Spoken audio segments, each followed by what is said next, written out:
Отче наш, кој си на небесата, да се свети името Твое, да дојде царството Твое, да биде волјата Твоја, како на небото, така и на земјата.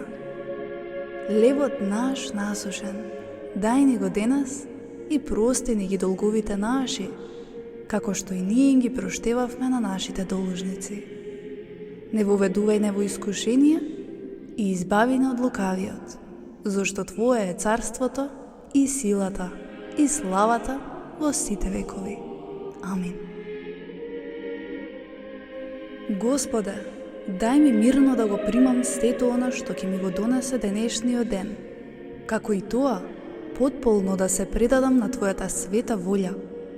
Упатувај ме и помагај ми во секој час, во текот на овој ден. Какви вести да чујам, научи ме мирно да ги примам и со цврсто уверување дека се станува по Твојата света волја.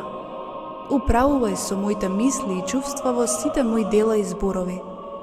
Не дозволувај во сите непредвидени случаи да заборавам дека се доаѓа од Тебе. Научи ме правилно да се однесувам према моите родители и ближните. Никого да не налутам, ниту да ожалостам. Господи, дај ми сила да го поднесам заморот на денешниот ден, како и се она што ќе се случи во текот на денот. Ти управувај со мојата волја и научи ме да се молам, да верувам, да се надевам, да бидам толерантен, да проштувам и да љубам. Амин.